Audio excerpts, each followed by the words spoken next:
Welcome, everyone. Please stand by. We are about to start the program in 2 minutes.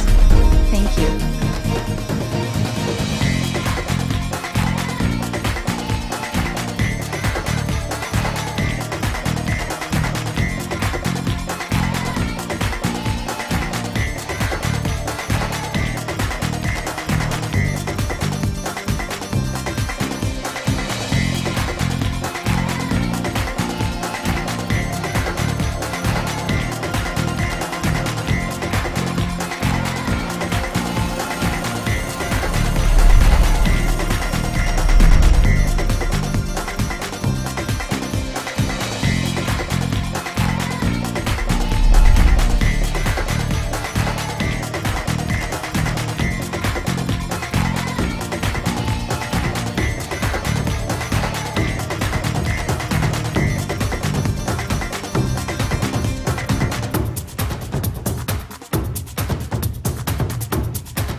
Good afternoon, everyone, ladies and gentlemen.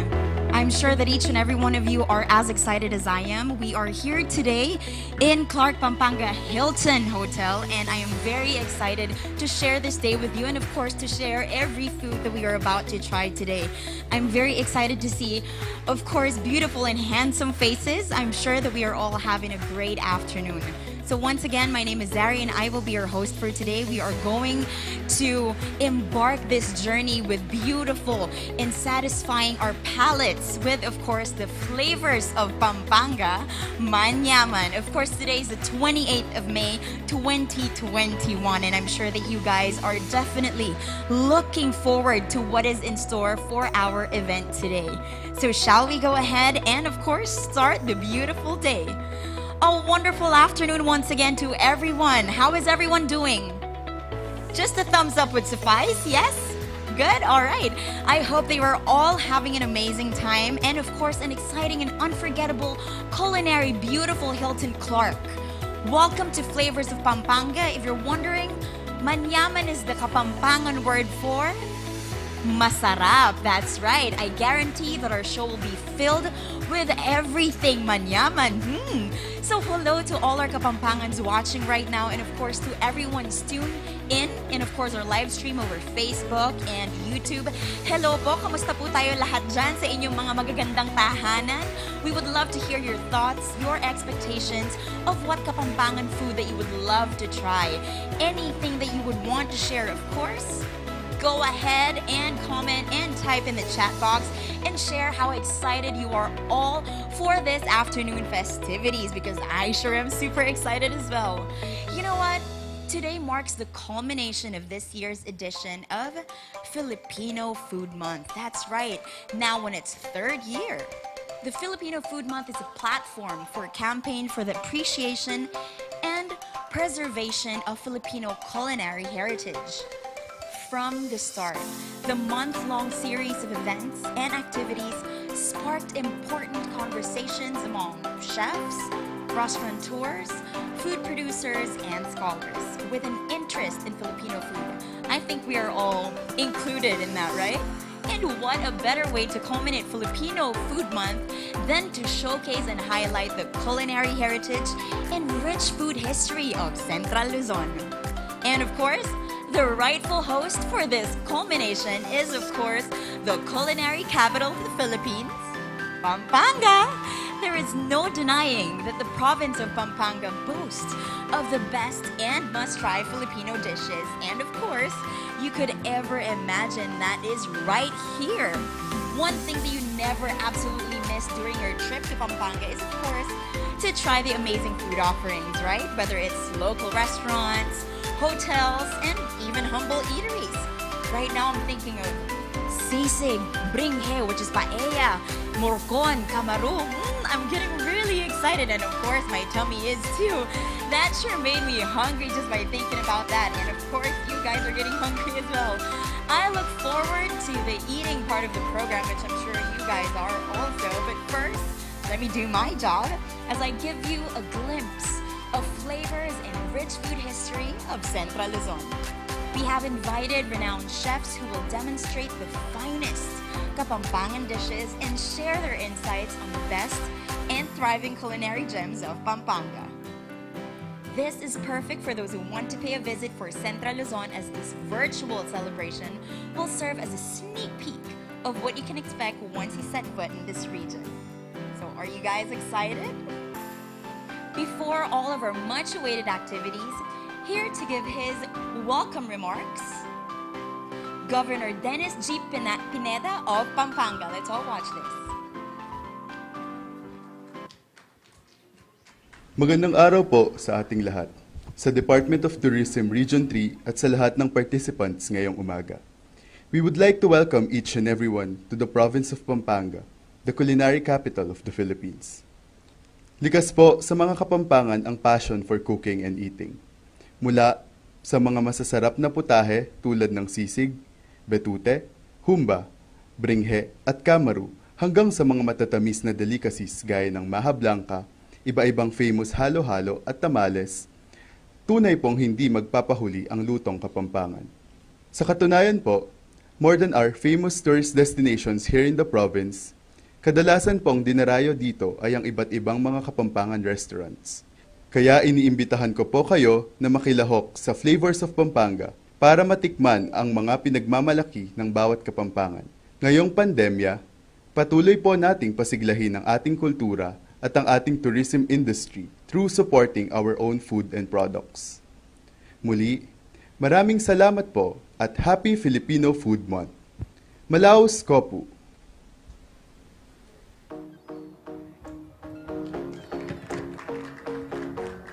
Thank you very much, Governor Dennis Pineda, for hosting the culmination of Filipino Food Month. Gustong-gusto ko yung sinabi niya na paglaguin pa natin yung industriya ng tourism, because ito talaga yung nagpapakilala kung gaano kaganda at kung gaano kasarap ang mga putahe, ang mga pagkain na hindi lang sa Pampanga, kundi sa iba't ibang lugar din ng Pilipinas. But syempre, today we are also going to focus on Kapampangan dishes, because we are definitely here in Pampanga and we are definitely excited for what they have to offer us right now.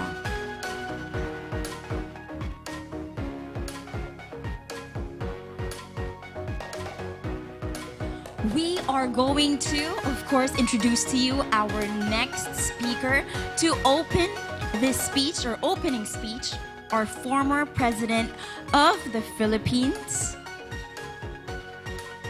Miss Gloria Macapagal Arroyo.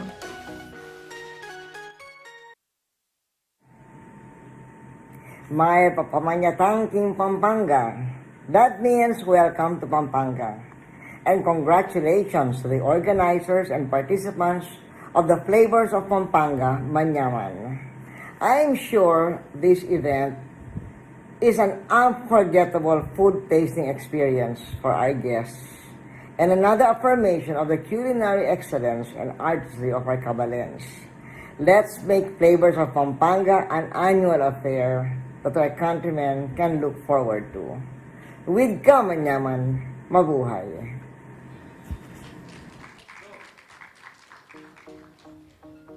Once again, that was the former president of the Philippines, Gloria Macapagal Arroyo. Thank you so much, ma'am. Of course, a very empowering woman, I might add.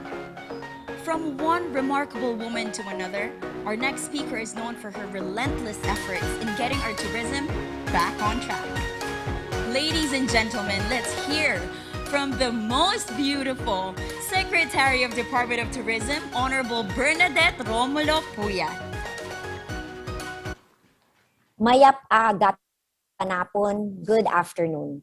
The Department of Tourism warmly welcomes you to the flavors of Pampanga, Manyaman. Throughout the month of April, Filipino Food Month was celebrated all over the Philippines and even around the world. The festival exhibited the diversity of Filipino cuisine from north to south and region to region. With Pampanga being the culinary capital of the Philippines, I wouldn't be surprised if every month in the province is considered Filipino Food Month.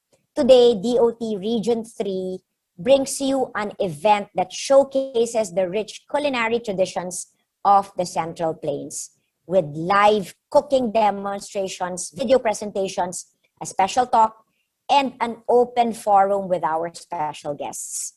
Kapampangans have long been proud of their food heritage, from the colonial to the native and the exotic. By exotic, we refer to the betute and kamaru, two of Kapampangan's most famous dishes. But the history behind them reveals that they were actually invented out of necessity for survival. According to Robbie Tantingco, director of the Center for Kapampangan Studies, when the Kapampangan men were sent to work in Cavite shipyards during the Spanish era, only women and children were left to till the farms. Kapampangan women kept food on the table by turning frogs and mole crickets into tasty dishes. Not only is Kapampangan food rich in history, it is rich, period. From the deliciously fatty sisig to the salty burong talangka to the sinfully sweet santraval and array of kakanin, this is a regional cuisine that is decadent and flavorful owing to its location on a fertile river delta. Pampanga is a leading proponent of culinary tourism in the Philippines, and we would like to thank everyone from this region who have supported, promoted, and furthered culinary tourism. The desire to eat good food and immerse oneself in a culture through its cuisine is a powerful motivator for traveling. And so, the Department of Tourism takes food tourism seriously. According to the 2020 Food Travel Monitor, 7.2 out of 10 travelers chose a destination by its food and drink. In the Philippines, almost 30% of a foreign tourist expenditure was spent on food and beverages.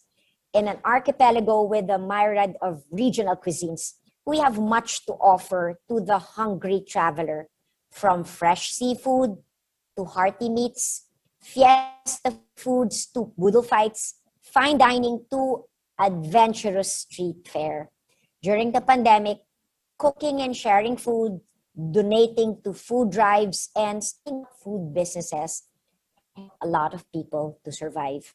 Perhaps the way to tourism recovery will also be our bellies. To all the participants, maraming salamat po for joining this wonderful event organized by DOT Region 3, led by RD Carolina Uy, in support of culinary tourism. May your taste buds be tickled and your curiosity piqued as you delve deeper into Kapampangan cuisine and culture. Dakal salamat, mabuhay, and stay safe. Once again, let's give it up for Secretary Bernadette Romulo Puyat of Department of Tourism.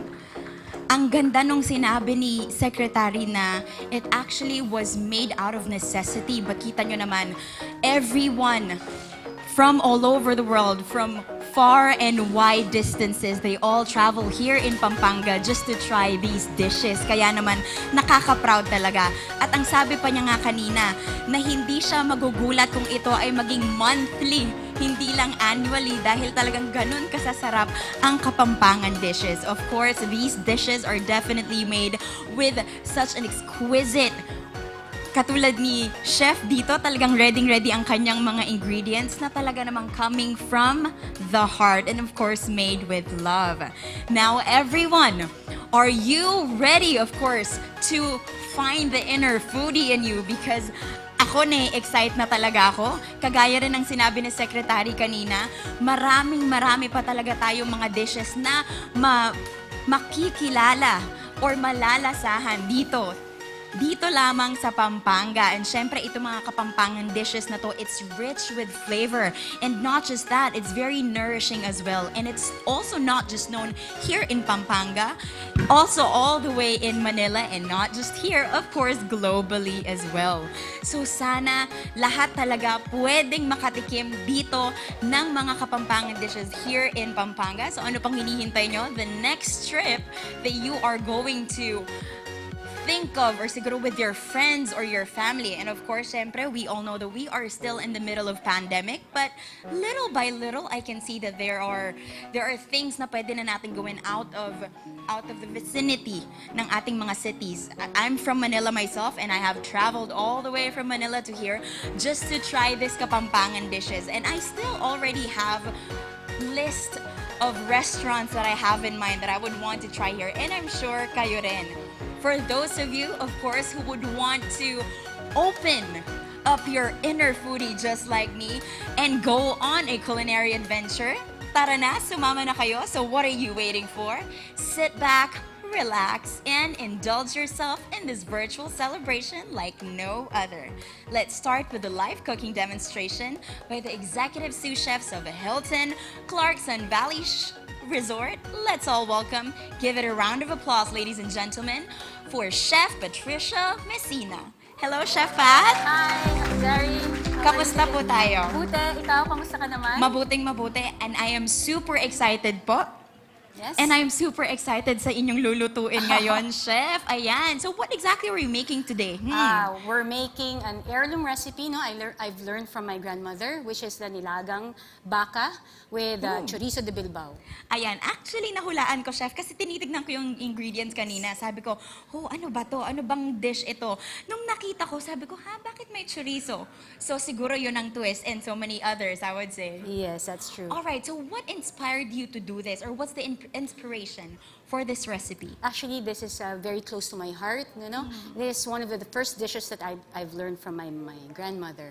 So it's a very simple dish, and it's very comforting. So we serve this during Sundays for family gatherings, and also is a staple for our medianoche or noche buena. So it's something special to me, although very simple. That is very sweet naman, Chef. Naku, parang feeling ko gusto kong sumama sa inyong mga medianoche minsan.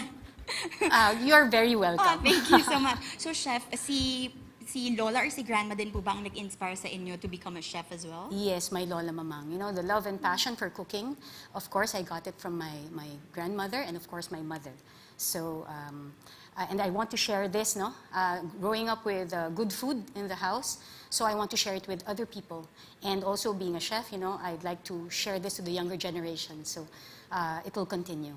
Nako, Chef Pa, talaga nung very well said, sharing it to the generations Yes. to come talaga, Correct. especially yung mga homegrown recipes natin na galing pa kay Mamang at doon kay Mamang ni Mamang. Correct. Diba? Alright, so any traditional cooking techniques that you have acquired po from Mamang?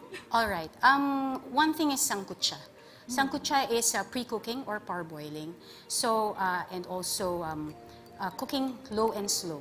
So, we should not hurry the process. Right. So, kailangan, kung pakulo yung mga meat, ng dahan-dahan para lumambot at lumabas lahat ng malinamnam na lasa. Ayan, tama naman po talaga. And syempre, kagaya rin ng sinabi ko kanina, it's very critical na alam natin na we are making this with love. And syempre, if we take our time, konting dash ng salt. And syempre, with love yan, konting dash ng pepper. Ayan. So, what's your favorite Kapampangan dish, Chef? Okay. One of my favorite, actually, to name a few, I love mechado, the mechado of my mom, kare-kare, which we make from scratch, no? And also basic for breakfast, I like to see, no? And definitely, I love taba ng talangka. Oh, don't we all? But don't we all hate ourselves after that as well?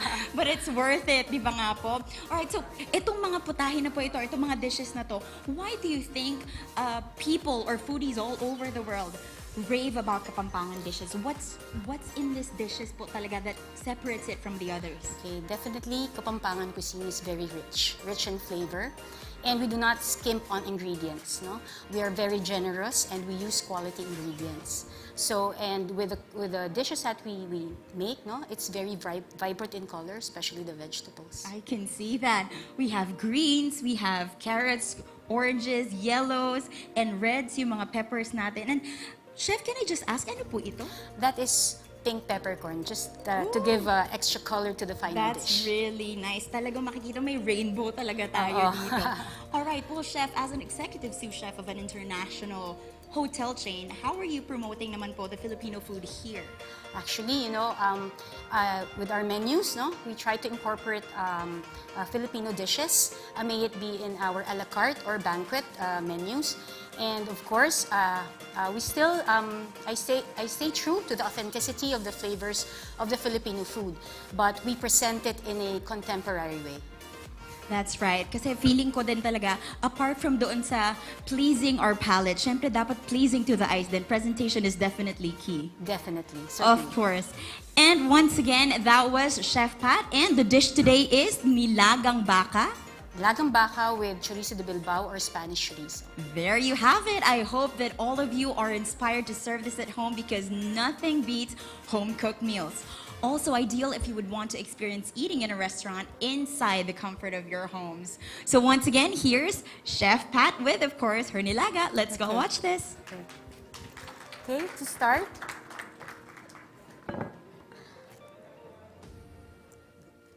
we start first with a bit of oil.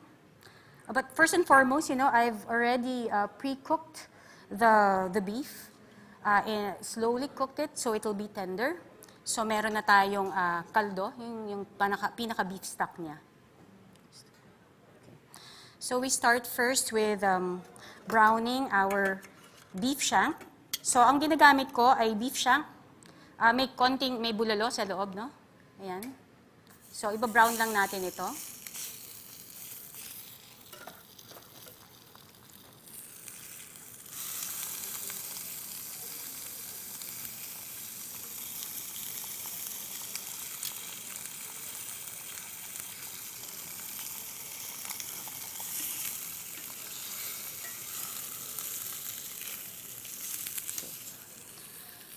And then, we add shallots, garlic,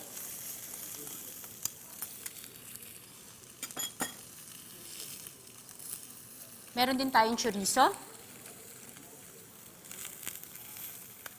para magdagdag ng extrang flavor.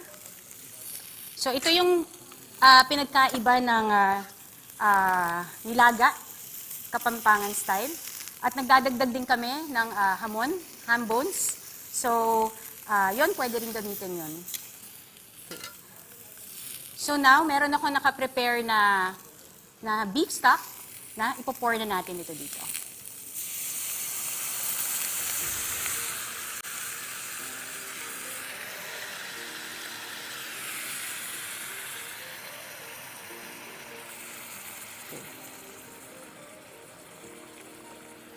So traditionally, no, papakuluan natin to hanggang lumambot. But we have to cut on the time, no? So meron na akong prepared na pinalambot na baka. So we will just add it to the soup. Halo-halo lang, napakadali. Kaya ito yung unang natutunan kong putahe na natutunan ko sa lola ko. Kasi lahat hinahalo lang. We just have to be patient and wait, no? Na slowly cooking it, making the meat tender. Okay. So, dadagdagan ko lang ng konti pang sabaw. Alright. So, when everything is done, we add now the vegetables. So, I have here saging na saba. Maraming version ng kanya-kanyang bahay. So, this is the version of my family from San Fernando. So, we add potatoes. Okay. And then we also have corn. Ito, nagdadagdag ng natural na tamis sa ating broth. Okay. So, to add freshness, I put celery. And then a bit of garbanzos. Ito parang parang twist siya or combination na siya ng cocido, puchero, nilaga, no? So you can see the ingredients. But if you add like tomato sauce, this is already puchero, right? Oh, sorry. Okay, so we add some more onion leeks. And then of course, we will add last, the green leafy vegetables like the cabbage and our Asian, it's a bok choy, no? It's a Taiwan pechay. So we'll just wait. Let it simmer.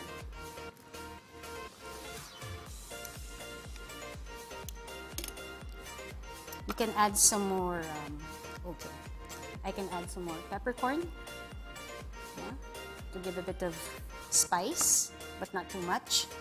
And then, ang pampalasa, kailangan malinamnam ang lutong Kapampangan. So, naglalagay ako ng patis. Alright. So, when this is done, you just wait a while. Oh, just wait. Of course, for color, we need the carrot. Okay. All right. So, as you can see, we have vibrant colors. It's very simple and yet it's very appetizing. Okay. So now, we can plate it. So we'll just transfer.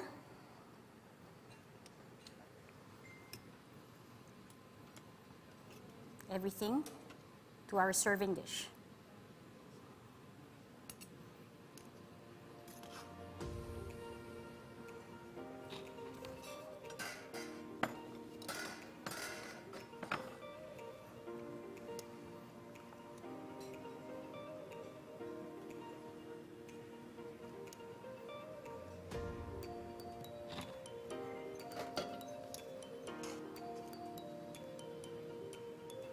Sorry.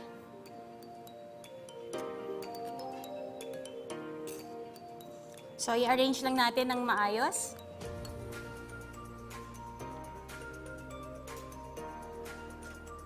Yan, malambot na yung baka dyan. Some more carrots, the corn.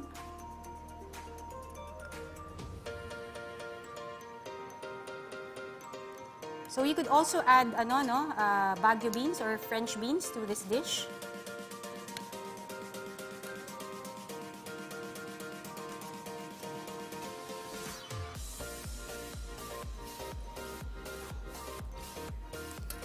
So lalagyan na lang natin ng sabaw.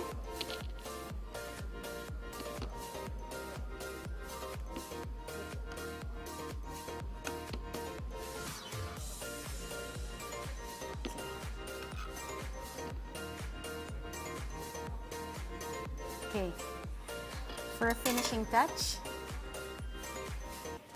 you can add some more peppercorns and some curly onion leeks just to make it more presentable. And of course, the ingredient that made a difference to the dish, to the simple nilaga, Spanish chorizo.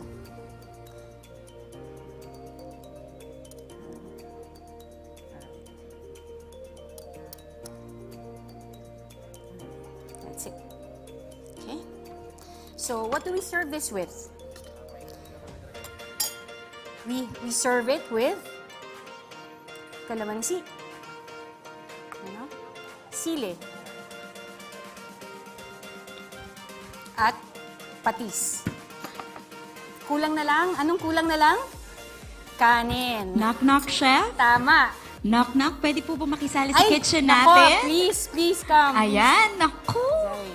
It So, this looks is it. so good. Ayan. Napaka-espesyal naman, Chef Pat. And syempre, the best way to eat this is of course by sharing it with your loved ones. And syempre, with the love of your life, which is yourself. Dahil ikaw lang talaga yung makakaubos ng isang bowl. I'm pretty sure that it's that good. Chef, congratulations. I'm sure that this is going to be a hit. I can't wait to try it, pero later on na po natin gagawin yan. That was indeed super inviting. Make sure, all of you, of course, that are home, make sure that you include those restaurants in your itinerary here. And of course, looking forward tayo kay Chef Pat. Once again, Chef Pat, thank you so much for, of course, gracing us with your presence and for giving us the secret recipe to Mamang's Nilagang Thank you, Baka. Zari. It was my pleasure. I hope to see you here soon. Me too. Thank you so much, Chef. Here you go po. Okay. Thank you.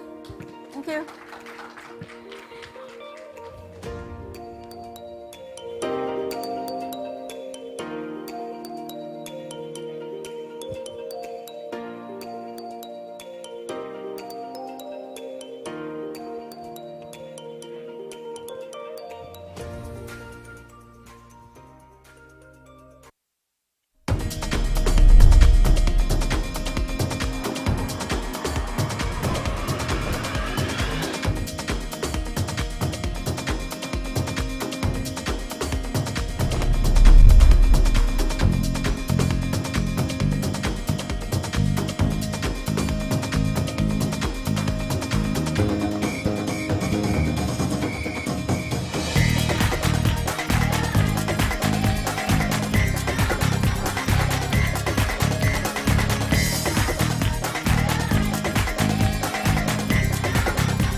back, ladies and gentlemen, everyone, to, of course, Flavors of Pampanga, Manyaman. I'm sure that you guys have enjoyed it. How is that for showcasing everything beautiful in Pampanga, right? Not just the food, not just its delicacies, but also everything. They highlighted places and, of course, attractions that you can do while you're here. So what are we waiting for? I'm sure that was indeed exciting for every one of you. Make sure that you include those restaurants in your itinerary the next time you come here in Pampanga. And of course, to make your trip more exciting the next time, let's have another cooking demonstration, shall we? Our next chef is a well-known Kapampangan chef and the founder of Howard Dizon's Catering Services. Joining us this afternoon is, ladies and gentlemen, put your hands together for Chef Howard Dizon. Hello. Kamusta, Chef? Kamusta? Okay lang. Nako, looking forward din po ako dahil this is our second dish. Kaya talagang medyo ine-expect ko na ba, ano na ba yung ating next na dish dahil kanina nagkaroon na tayo ng napakasarap din talaga and very exciting flavors. Yeah. Or twist ni Chef Pat kanina ng kanyang nilaga. Kayo naman, Chef, ano po ba ang ating gagawin ngayon? What is our recipe for today? So, ang dish na to ay asadong dina ng baka with castañas. Oh, I've never heard that one before. So, dish na to, kamukha ng mga naunang chef na nag-demo. So, usually makikita mo rin to usually sa mga spread namin during Christmas. Okay? Because this dish was parang pinasa sa amin ng mami ko. My mom is 74 years old. Okay, parang na-expose kami sa kanya sa pagkain ito na maliit pa lang kami. Presence ng castañas pag Pasko, makikita mo. So, nilalagyan niya yung That's asadong so dila. true naman. So, parang kumbaga family heirloom na din to. Talagang passed down to generation to generation. Kaya lang may mga bagay na yung style niya, papalitan mo ng konti just to improve. And of course, just to make it your own. Yeah. Tapos yung papasahan naman, let's say si Junior or kung sino man sa mga anak or sa mga apo na gustong gumaya or kuhain ang family heirloom, bigyan din nila ng sarili nilang twist, di ba? So where do you usually source your ingredients, Chef? Dito lang. Locally, meron ka makikita ng mga ganito. Pero ang ano nito, so ngayon, dila ng baka, pero pwede itong i-replace kahit anong klaseng meat na pwede. Oh, so pwede siyang chicken, pwede siyang beef, ganyan. Kung ano yung preferred mo. Pwede. Mag-iiba ba ng lasa yun? More or less, mag-iiba siya ng lasa, Chef, ano? Siguro dun lang sa pinakakarne lang. Pero yung ipapakita nating recipe ngayon, na malinamnam, malasa, will remain. Definitely, maiiwan yun. So, Chef, before I go ahead and ask kung ano ang inyong mga favorite Kapampangan dishes, pwedeng i-run through nyo po muna ako dito sa inyong mga very vibrant din ang nakikita kong colors dito sa inyong ingredients. Ano po ba itong mga ingredients na ito? So, dito, yung siyempre pinakamahalagang dish recipe natin dito is yung dila ng baka. So, yung dila ng baka, it was already pre-cooked. No? Binagyan ng konting celery and onions. Tapos binalatan namin. May lasa na po siya meron talaga. Na siya lasa kahit paano. And hindi na siya ganun masyadong katigas. Okay? So, tapos makikita niyo pa dito, I have ang asadong Kapampangan kasi usually kamatis lang. Di ba? Yun ang laging ano. Kaya hindi ko masyadong tatawagin na heirloom or ano to. Pero may kamatis ito. Pero sabi ko nga, you have to improve yung lasa. So, naglagay ako ng konting tomato paste and tomato sauce. Tapos, pero ang exposure ko sa mama ko when we were kids, may butter noon na uso na nakalata. So, ayoko magbanggit, nakalatang butter, lalagyan niya para malinamnam. Tapos, pag may queso de bola kami, lalagyan niya. So, yun ang siguro isang bagay yon na magpapatunay na ang mga Kapampangan pag nagluto, gusto talaga sobra yung quality and lasa ng pagkain. Tama naman. Kagaya rin sinabi ni Chef Pat kanina, yung richness talaga ng flavor nandoon, di ba? And syempre, when you put butter, talagang nagiging rich yung flavor. Yeah, we usually eat this the morning after the Christmas Eve. Okay? So, pandesal, asadong dila ng baka, tamales, and tsokolating batirol. Okay? The presence of castañas definitely will give the feel na talagang Paskong Pasko. Paskong Pasko. Totoo naman yan. Dahil syempre nakikita natin ang castañas everywhere we go, especially kapag talagang Christmas time na, di ba?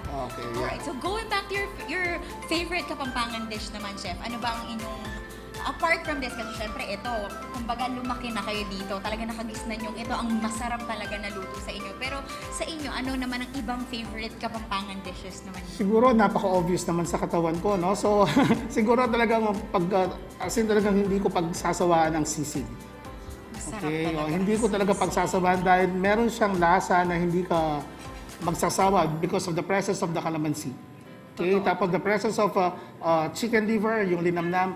So pag yun, hindi ka talaga magsasawa, nakakainin ng araw-araw ang sisig ng Kapampangan. Totoo. Tapos pwede mo ilagay sa mainit na kanin. At kapag mahilig ka naman sa maanghang, lagyan mo lang ng konting Yeah, sili. yeah, Ay, oo. talaga. Totoo naman po yan.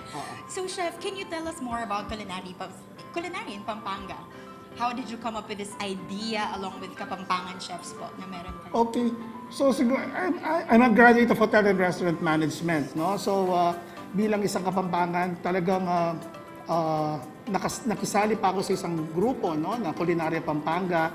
At nakisali din kami sa isang grupo sa Manila na Philippine Culinary Heritage Movement para mapanatili at ma-promote mabuti ang pagkain Pilipino, no? Siguro pag mapunta kayo sa Facebook ko, makikita nyo masyado akong panatiko sa mga pagkain Kapampangan or pagkain Pilipino, no? Minsan sinusubaybayan ko rin yung mga pinopost ng ibang bansa ng mga Filipino chef. Tapos sikat sila doon. Hindi ko kinakaya na i-post sila, i-share sila kasi proud ako Siyempre naman po. na pagmalaki ang pagkain Pilipino, lalong-lalo na ang pagkain Pampanga. Siyempre naman, Chef, dahil talaga namang mapagmamalaki naman talaga. At talaga Definitely. namang kapag natikman nila, hindi sila magsisisi. If anything, balikan Yeah, pa, hindi po oo, ba? oo. So ngayon, Chef, how can you further Kapampangan cuisine naman po, especially during this time? Siyempre, what can you evolve doon sa ating existing Kapampangan na? Siguro nga, no, yung nasabi nga ng ibang chef, na huwag ka lang magstay dun sa mga dati, okay? Kung hindi, huwag mong iuurong yung pagkamagandang kalidad. Kung hindi, try to move forward, elevate the presentation, elevate the taste, para mas lalo tayong makilala. Right. Okay, don't stop. Parang ano lang yan di ba? Parang edukasyon, hindi ka, non-stop. Non-stop na Never-ending karunungan naman po dapat talaga. at Totoo. inobasyon ang idagdag sa pagkain Pampanga or Pilipinas. Okay? Very well said, Chef. Nako, with you having that said, nai-excite na po ako dito sa dish natin. So why don't we go ahead and of course showcase your adobong Asadong dila dila ng baka. with Let's go ahead and castañas. watch Okay. Chef Dizon. Chef Howard Dizon. Okay. So, una po, the usual, oil muna po tayo for sauteing. Okay. Then we add our garlic. So ako po, nakaugalian ko ay saute my garlic first. Okay. Very traditional. Okay. Tapos po yung onions po natin. Kung mapapansin nyo po, napaka-generous po ng onions and garlic ko na ginamit. Okay. Tapos po, bell peppers, the red bell peppers.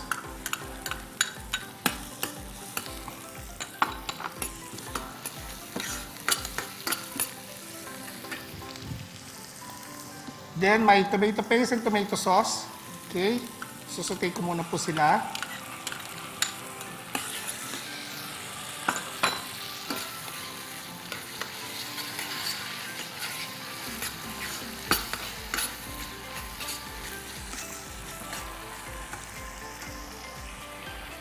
Okay. I will now add the oxtang na napakulo na po to. This was already boiled in a little of celery and onion.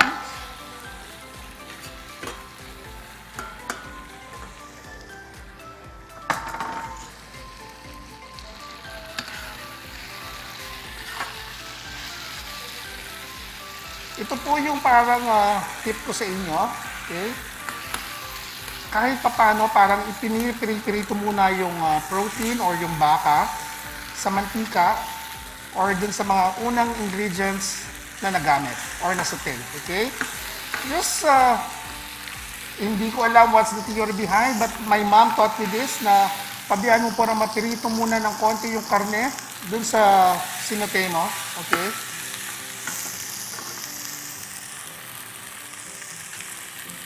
I'm adding now the tomatoes, okay? Mapansin niyo po, this one's already blended, na parang na-puree na siya, para mabilis siya maluto. At the same time, the sauce will be very fine, no? Malapot. I will add now a little of water muna. Okay.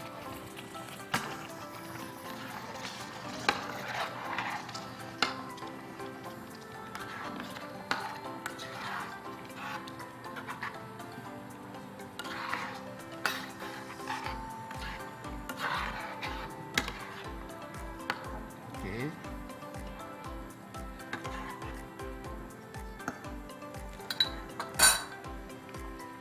So, pakuloy lang po natin ng konti. Now, I'll add a little of the calamansi extract, no? The juice.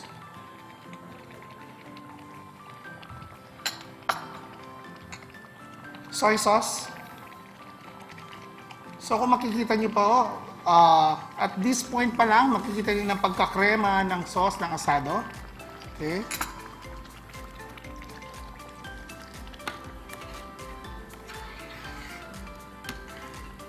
Okay. So, syempre, ang sikreto pa rin nito, okay, matagal na papakuluin hanggang makikita mo, nagmamantika na siya. Okay. At very tender yung dila ng baka. Kahit paano po kasarap ang dish, no? The sauce, the ingredients na dinagay ninyo. Minsan, ang mga papakainin mo, they prefer pa rin na dapat napakalambot ng dila ng baka just for them to appreciate the dish, right? So, dapat po hindi nagmamadali, tamang-tama yung oras para lumambot yung dila ng baka. I will add now the cheese, okay? When we were kids, my mom will usually add queso de bola kung meron kami sa bahay, no? So, siguro yun yung isang mapapansin nyo sa paglulutong Kapampangan.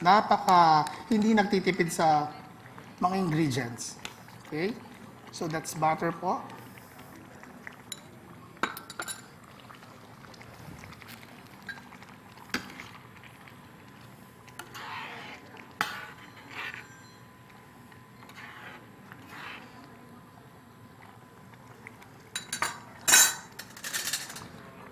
So, I will add a little of pepper and salt.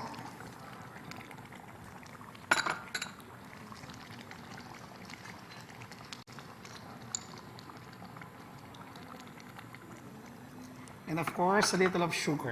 Okay?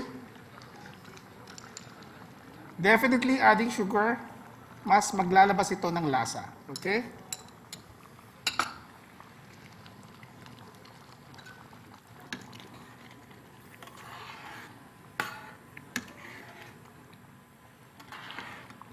The usual asado, makikita nyo, buo-buo yung onions, buo-buo yung kamatis na makikita niyo the traditional way of cooking it. Okay? Wala akong problema doon. Okay? Pero syempre dito, sometimes for presentation purposes, mas maganda yung napaka-uniform ng sauce na wala kang makikitang mga ibang mga malalaking hiwa. Okay? So later po makikita niyo kung anong gagawin ko. Just to make the dish more parang malasa at very appealing yung dating. Okay?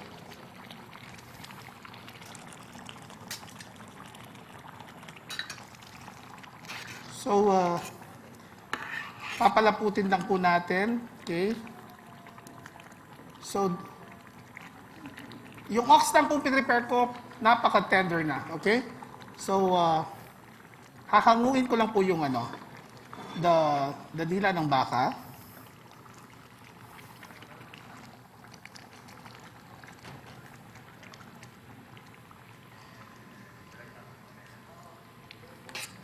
Knock-knock, Chef? Yes po. Kamusta na po ang ating pagluluto? Okay, Naku now na, we're plating almost done, na. yeah. Chef, Kaya lang may naaamoy ko papakita. siya from off-stage. Yeah, may Sobrang bango, talagang nakakagutom na.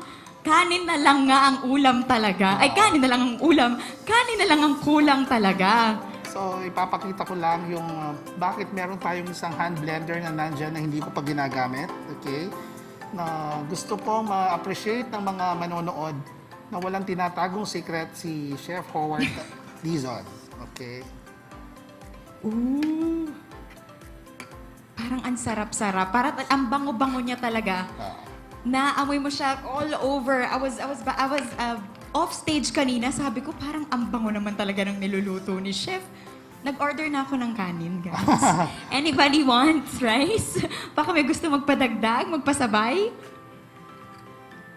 Okay. Ooh. So, Tapos i-blend natin siya. At Chef, bakit natin ginagawa ito? Para ba to thicken it? yeah, para for me, no, napakagandang tignan kasi pag fine yung sauce mo, napaka-uniform, wala ka makikita mga cuts na hindi uneven. Hindi naman hindi siya parang optional, okay? Optional Pero syempre mas maganda na may Pero syempre, Chef, mas lala siya kasi talagang na-blend na siya all together, di ba? Parang masarap din siyang gawing soup, no? Okay. Okay. At nandito pa ang ating kastanyas, nakikita ko. So we'll add now our castañas, okay? Ayan. Since luto na, no? May nabibili ng peeled nito na dati, babalatan mo pa ngayon, may nabibili na, so it's very easy. Very easy na lang Okay. talaga, totoo. Makikita natin, sobrang boiling na siya. Makikita niyo yung Boiling to crema. perfection. Okay, yung krema ng ating asadong dila ng baka with castañas. Okay? So, Sobrang mouth-watering yung itsura niya talaga. So, ito ang asadong dila ng baka with castañas. Of course, by Chef Howard Dizon yan. Parang ang sarap talaga. Okay. So, thank you. And there you have it. Thank you so much, Chef Thank you. Howard Thank Dizon. you. Talaga namang looking forward kaming lahat sa iyong asadong dila. Seeing all these appetizing dishes talaga na makikita nyo, sobrang looking forward tayo na matikman sila. Thank you so much, Okay, Chef. thank you. Thank you. I am sure that you guys want more. Before I introduce our next guest, ayan, tignan muna natin ito. Parang talagang twist yung may kastanyas because it's very seldom to find a dish na merong kastanyas, 'di ba? Kaya talagang mapapaisip ka kung ano yung ginawa ni Chef Howard Dizon na twist para talagang i-incorporate niya itong asadong dila na to with the kastanyas nga and to make it feel more homey and also more Christmassy, if you will. Ayan, so going back, let's take a look at the finest Kapampangan dishes made by their local chefs in this showcase. Ladies and gentlemen, please watch this.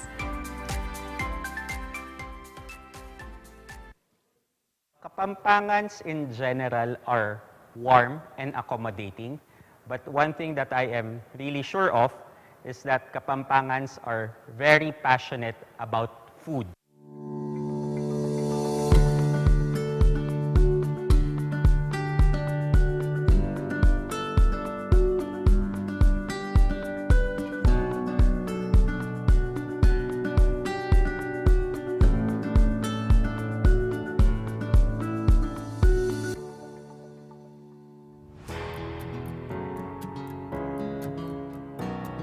My name is JP Gutierrez. I am the Director of Sales of Hilton Clarkson Valley Resort. This is my 12th year in the hospitality industry, and I have different types of experiences from a VIP guest of 2 persons to as big as 3,000 person convention. So each of those experience has really contributed to where I am right now. Client interactions has helped me prepare opening and now operating Hilton Clarkson Valley Resort. Ako si Jerry Miranda, sous chef ng Midori Hotel Casino. Bestseller namin dito yung grilled salmon, grilled steak, tsaka baby back ribs. Favorite ko, baby back ribs, kasi yung baby back ribs, ako yung gumawa ng menu. I'm Chef Jose Carmelito Esquizon. I am the executive sous chef of Park Inn by Ladson Clark. I graduated in 2007, hotel and restaurant management. But since then, nag-work ako as a chef from different restaurants and hotel here in Pampanga. One of the most memorable interactions that we've had with our guests would be, of course, our soft opening during December 30, when we welcomed our first guest. After several years of waiting, and due to the pandemic, it was really good to welcome actual guests into our hotel. Nakikipag-interact po kami sa mga guests, lalo na nung hindi pa pandemic. Minsan, kapag may order sila, lalo na yung mga regular guests namin, kinakausap namin sila kung kumusta yung food na pin-prepare namin sa kanila. Sometimes matututo ka sa kanila and sometimes very appreciative talaga sila. Pag na-appreciate, of course masaya. Pag nag-suggest, thankful. So I think every interactions are memorable for us. The dining experience here is something more intimate.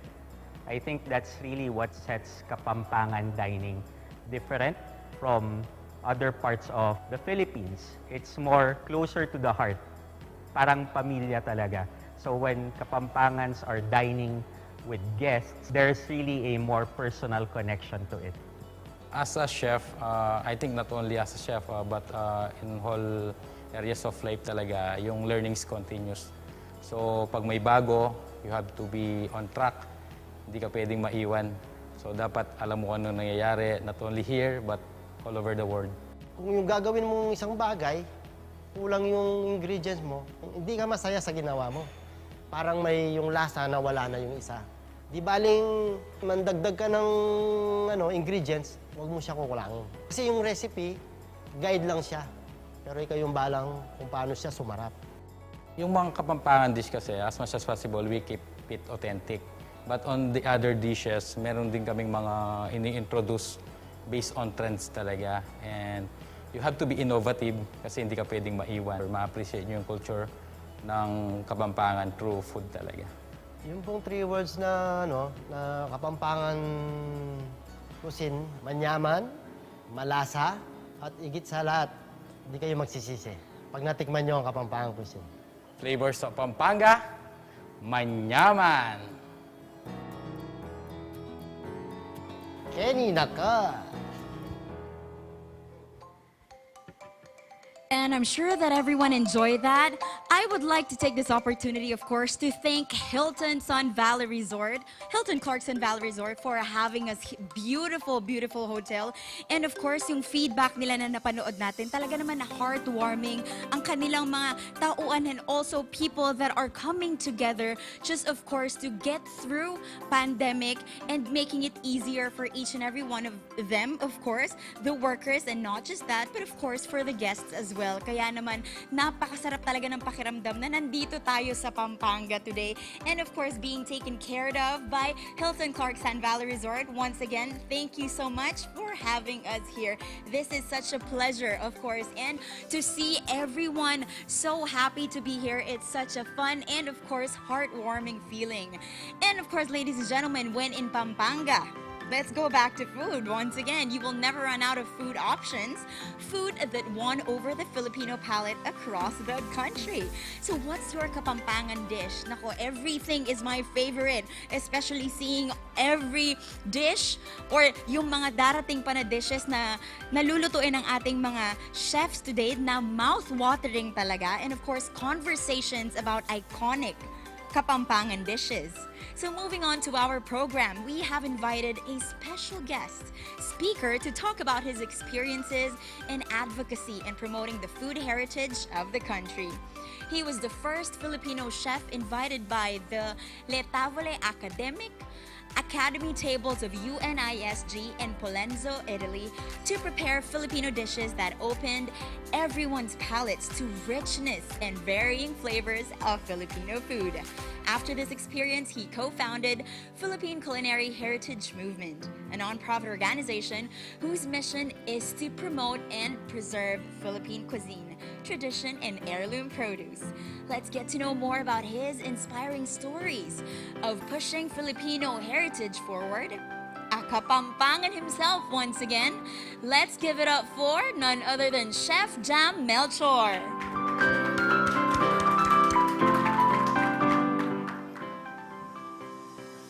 Isang magandang hapon po sa inyong lahat, lahat ng mga nanonood online, and of course, nandito sa Hilton Clark. Maya pagat panapon po kaya kayungan. Of course, I would like to thank RD Carol Oy for making sure that this event is going to be possible as the culminating event of Filipino Food Month. Maraming salamat po. And of course, I would like to recognize yung mga masisipag nating RD, si RD RR, na idol ko of NCR, and RD Mike. Maraming salamat po for pushing our gastronomy in the Philippines. And as one of the main proponents of Filipino Food Month and major advocate of Filipino cuisine sa buong Philippines, I am really happy with all of the efforts na binubuhos ng Department of Tourism sa ating pag-promote ng ating gastronomy.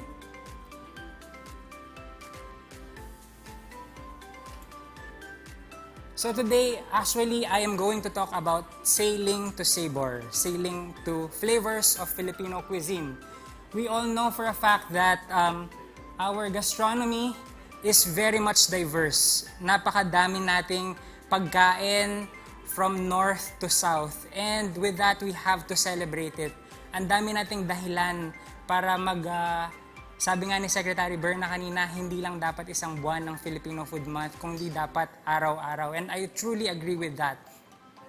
Ang ating gastronomy ay isa sa mga napaka-importanting pillars sa pagpopromote ng ating kultura.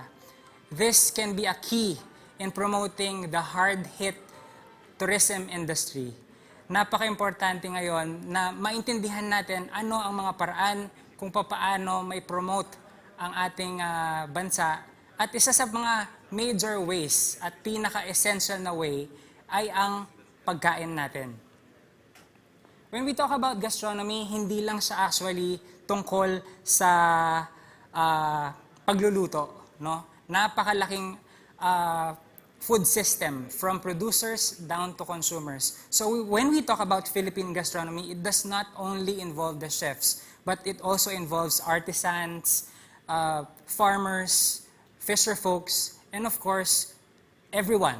Lahat tayo, because every day we eat. Sabi nga, nung nag-umpisa ang Filipino Food Month this year, #lugaw is essential. At natapos naman siya na biglang nag-mushroom yung community pantries. Diba? Dumami kasi nakita natin na importante talaga ang pagpapahalaga sa pagkain. During this time of isolation, the only way to go is to revisit history. A lot of us are focused kung saan tayo pupunta. But some of us may have forgotten kung ano ba talaga ang kulinaryang pamana ng Pilipinas. So by doing that, it is very important for us to understand also saan nanggagaling at ano ang pwede nitong maidulot sa ating ekonomiya. Isa po ang Pampanga sa inspirasyon ko kung bakit ako naging chef. Bilang isang chef, marami po akong mga travels sa loob at sa labas ng bansa na ang mga hina-highlight ko na pagkain ay Kapampangan dishes.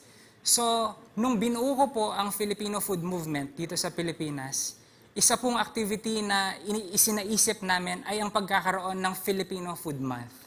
Bakit? Katulad ng Linggo ng Wika, katulad ng Linggo ng Musikang Filipino or Cultural Heritage Month, importante na magkaroon ng sariling buwan ang pagkaing Pilipino.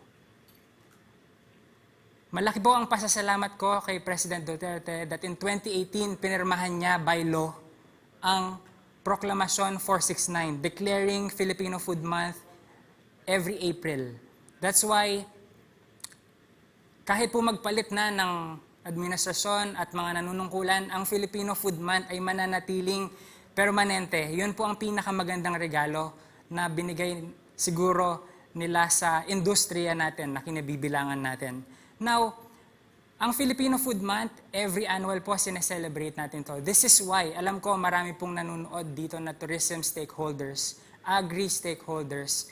You have to make sure na meron po kayong activity na inorganisa every April of every year. Dahil ang ating government will make sure also to fund all of these initiatives. In fact, on June 11, this coming June 11, during kain na sa Marquee Mall, magpipirmahan na po ng Memorandum of Understanding ang Department of Agriculture, Department of Tourism, National Commission for Culture and the Arts, at Philippine Culinary Heritage Movement para maging permanente at mas mapalaki pa ang Filipino Food Month taon-taon. Sa lahat po ng embahada, sa lahat ng consulates at sa bawat government facilities, isa-celebrate po ang Filipino Food Month.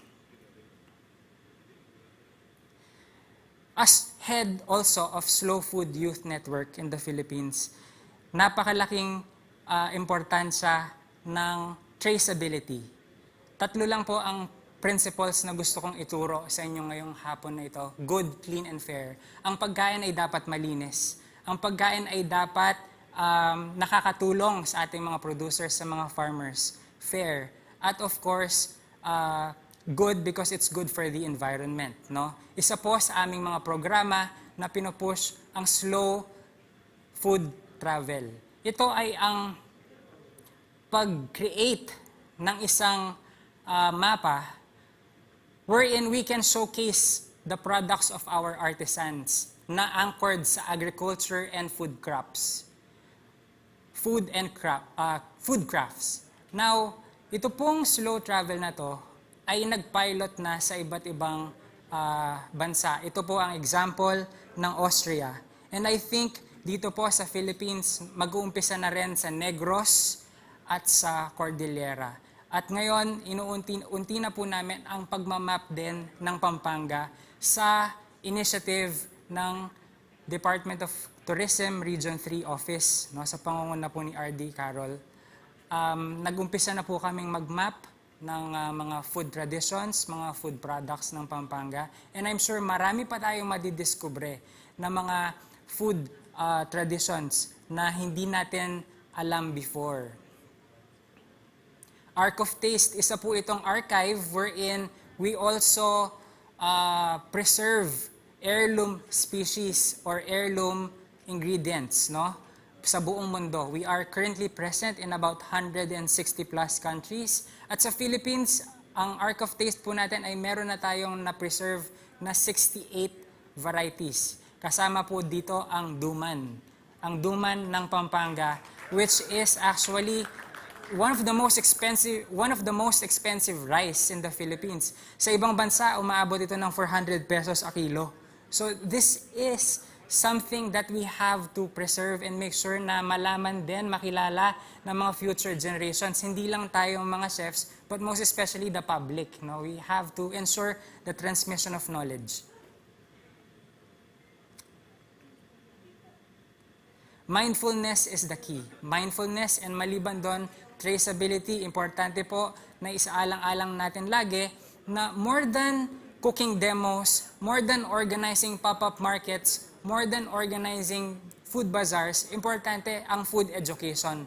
Alamin natin ang sariling pagkain natin at kung ano yung mga tradisyon na hindi dapat makalimutan. As part of the food system, we also have the ultimate responsibility to make sure that the locally foods that are grown are actually supported by, of course, the government and eat what is in season. No? And of course, this will help shift the patterns of the local businesses para magkaroon ulit ng jumpstart yung industriya, lalo na ng food and beverage industry. And lastly, there is more to gastronomy than just food. Atin pong tatandaan na ang pagkaing Pilipino is not just pantawid gutom. It is a reflection of our culture. And we have to make sure na lahat po ng ginagawa natin na activities, na food initiatives ay anchored sa sustainability because this is the only way to shift to the new normal. At some point, the world will start to open again, but there are some ways or mga ating mga nakaugalian before na might not be applicable, no? Doon sa tinatawag nilang new normal. But we have to make sure that we have to persevere kasi walang playbook yung nangyayari sa atin ngayon. We are creating our own playbook, lalo na pagdating sa pagpopromote ng pagkain natin at kulinarya natin. Dakala-dakala salamat po, Maya Payaldoke Kayungan.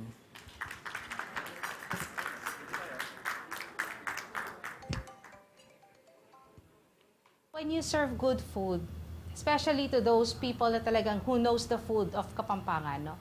Pag kumakain sila, talagang it brings back memories. So it's not just Kapampangan food itself. It's the people, the Kapampangan cook behind the food that makes the food good. Hindi pwede yung pwede na. Dapat pwedeng-pwede na.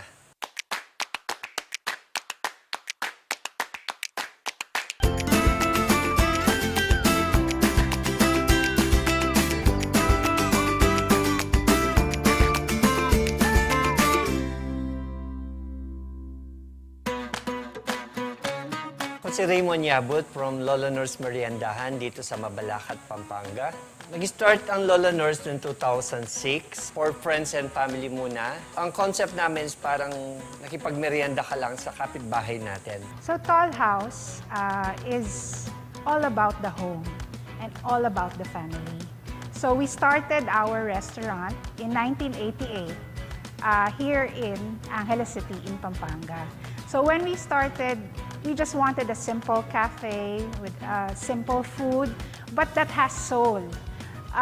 It is food that centers on family. So when you come to Tall House, what we want you to feel is as if you are home. Our restaurant is Apag Marangle. It's an authentic Kapampangan restaurant. Our specialties, being an authentic Kapampangan restaurant, are the dishes that are being prepared in our homes. We say it's authentic because from the preparation of the ingredients to the cooking and the way we serve it, we do it the traditional way. Ang pinagkaiba ng pagkain namin, we deal strictly on the quality. Quality food, dapat quality ingredient ang i-offer mo. Dahil localized siya, isa authentic Kapampangan, we stick dun sa kung anong meron dito. Like for example, instead sa palabok namin, instead of using calamansi, pag season naman yung kamyas ang inaano namin, nilalagay namin doon. Apag Marangle, naisip lang namin siyang buksan because yun lang ang alam ko. Mahilig magluto ang mga parents ko, mga true-blooded Kapampangan, even mga aunties ko. So lumaki ako sa environment na talagang pagluluto at pagkain. Okay? So yun yung baon ko. Apag Marangle means hain sa bukid or served in the farm. Kasi apag is hain, you serve. No? Marangle is bukid. Somehow, when we opened our doors in 1988, ang bestseller talaga namin is our baked macaroni. It's a personal concoction of our family. As I said, we're a family restaurant centered on the family. So ang mga first few dishes namin were the dishes that we serve at home. Ang Lola Nurse, kilala kami sa comfort food, actually. Isa Kapampangan pagkain. Most likely, yung mga customer namin dito, yung mga balikbayan, hinahanap pa rin nila yung comfort food nila. For example, yung mga dati na kinakain, which is hindi na nakakain sa ibang bansa, like yung halo-halo, putong babi, yung mga exotic kamaro and betute, yan, yung mga hinahanap nila. The pandemic was really a challenging time for us, especially when we started our lockdown last year. Tall House just recently finished its renovation. So, hindi pa kami nakakabawi, ayan, lockdown na. But I think we were able to overcome that and we're still overcoming it because we have this belief, no, na things will be better. Talagang nag-down yung dining dahil 2 months kami nagsara. Halos yung mga tao ayaw lumabas, gusto nila delivery. Sa mga restaurant owner, ano ba yung challenge sa amin? So, ang inano na lang namin is yung open air dining. Inopen namin yung garden namin. So, outside dining muna kami. We offer a complete experience. It's not just the food, no? It's the Kapampangan warmth. You know, yung Kapampangan warmth is when you dine in, talagang mga Kapampangan makulit yan eh. O, kain ka pa, kuha ka pa, sige pa, kain ka, balik ka. Well, I would like to say we're well loved by the Kapampangans. And we wish to spread that love, in the future. We want to also expand our food, our restaurant, and the spirit of Toll House. Most likely, dapat pag meron kang restaurant, open ka sa mga ideas, open ka dun sa mga comment nila. So, from there, kung ano man yung sinabi nila, i-take mo, itignan mo kung paano mo siya i-improve. Kung nag-i-improve, well and good, i-adopt namin yon. With the Kapampangan restaurant in Pampanga and able to make it to our 13th year is a big accomplishment. Especially, you're serving your food to Kapampangan people na alam nila kung ano ang Kapampangan food. Yun ay isang karangalan na hindi matatawaran. As a Kapampangan, when we say Manyaman, it brings happy thoughts. Pag sinabing Manyaman, wow, let's go there. Kasi manyaman, masarap. Pero pag ako, tinitingnan ko rin, when you cut down the word, makikita mo doon, yaman. Manyaman. The yaman meaning, in Tagalog, rich. And that's how Kapampangan food is. It's rich of many things. It's inviting.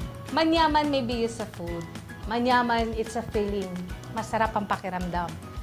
Ang sarap ng pakiramdam na nandito ka sa lugar na makakain ka ng masarap. Eating together with family, with friends. That is also manyaman. Ang next term nun is Mekeni. Mekeni, manyaman Kenny. Come here because masarap dito. Basta pa mga Kapampangan, manyaman.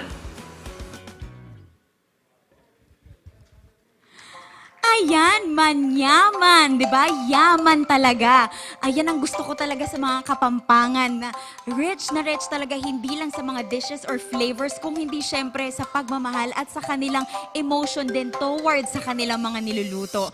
But before I go ahead and give more feedback in regards to the very beautiful video that we've just seen, I would like to thank, of course, si Chef Jam Melchor for the very enlightening and very informative video. Thank you so much, Chef.